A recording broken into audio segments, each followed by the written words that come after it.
جربت مرة تتعرف على حد جديد ولقيته بيتكلم معاك بلغة هجينة كده ملهاش أصل كنوع من أنواع الروشنة وبيسميها فرانكو؟ طب أنت شخصيا بتستخدمها في الشات مثلا؟ طب ما حسيتش مرة إن قد إيه استخدام اللغة دي بيصعب التواصل بشكل كبير؟ طب ده معناه إيه؟ معناه يا صديقي إن التواصل بين البشر علشان يقدروا يفهموا بعض بيتكون من 3 حاجات رئيسية. أولهم الكلام نفسه واللي بيأثر بنسبة 7%. تانيهم بقى نبرة الصوت اللي بتشكل 38%. تالتهم وصاحب النسبة الأكبر اللي بتشكل 55% من نجاح التواصل. لك أن تتخيل إن في رسالة الواتساب اللي بتشكل بس 7% من فهمنا لبعض، أنت بتختار لغة صعبة الفهم زي الفرانكو، وده بيخلينا ما نفهمش بعض بالشكل الكافي. طب تفتكر الفرانكو ظهر وانتشر بين يوم وليلة مثلا؟ أحب أقول لك لا، والموضوع ليه جذور قديمة جدا. الدعوة لكتابة الفرانكو بشكله الحالي بدأت سنة 1961 من لبنان، لكن أصل الحكاية بيرجع للمهندس ويليام والكوكس، الموظف بمصلحة الري اللي ألقى خطاب في نادي الأزبكية سنة 1893 قال فيه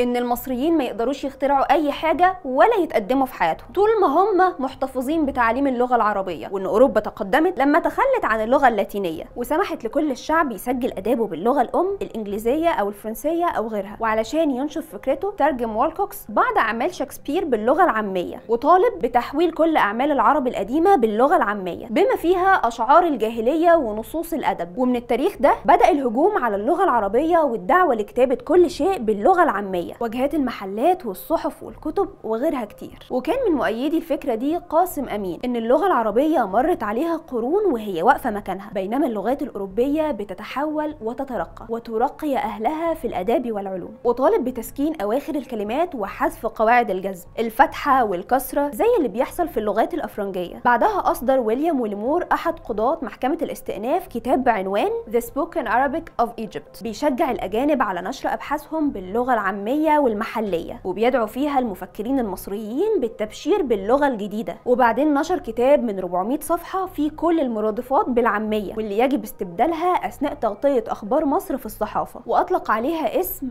لغة القاهرة. وبدأ عدد من المفكرين في مصر بالتضامن معاه زي أسعد الداغر والدكتور صاروف وأمين الخولي وغيرهم، وكمان أحمد لطفي السيد نفسه اللي بيسموه أستاذ الجيل لما كتب مقال في الجريدة سنة 1913 تحت عنوان تمصير اللغة العربية، ودعا لترجمة كل العلوم باللغة العامية، وقال إن اللغة العربية تجمدت من أيام العباسيين ولا يستطيع أحد أن يعيد تعريف كلمات مثل البسكليتة، الأوتومبيل، والجاكيتة والبنطلون والجزمة وغيرهم كتير. وعرف اللغة العربية بأنها لغة فقيرة جدا، بس بعدها تم عقد المجمع اللغوي الأول وإيجاد مرادفات للكلمات دي لإثبات إن الهجوم من لطفي السيد مجرد ظلم، وتم إيجاد المرادفات اللي كلنا بنستخدمها دلوقتي زي الدراجة والسروال والمعطف والحذاء والسيارة وغيرهم كتير. وبعدها تم شن حملات ضد اللغة العربية من عدد كبير من المفكرين زي أنيس خوري ورفائيل اليسوعي وجميل صدفي الزهاوي الشاعر العراقي. لكن صدى الدعوة دي كان أكبر سنة 1960 لما خرج الشاعر والأديب اللبناني سعيد عقل بقصيدة يارا واللي استخدم في كتابتها الفرانكو في سابقة بتحصل لأول مرة، فاعتمد على الأبجدية الفرانكونية واللي قريبة كمان من نفس طريقة كتابة الفرانكو في الوقت الحالي. وبعدها أصدر جريدة متخصصة بالفرانكو بتعتمد على اللهجة اللبنانية المعدلة، وقال إنها سهلة التعلم وتصلح كبديل عن اللغة العربية حتى مع احتوائها على 36 حرف وبدائل صوتية. وبدأ إن هو يعمل منشورات دعائية إنك هتتعلمها في نص ساعة وتعالى مدرستنا وجرب وإنك هتلاقيها أحسن لغة. طبعا هاجم المفكرين والكتاب سواء في لبنان أو في العالم العربي مشروعه اللي كان متناقض في ذاته لاعتماده على اللغة العربية أصلا، لأن كده أنت ما عملتش أي جديد. فلو تقدر تخترع أبجدية مستقلة اتفضل، لكن أنت كده ما قدمتش أي حاجة أساسا، كل اللي بتعمله إنك بتشوه لغة تانية.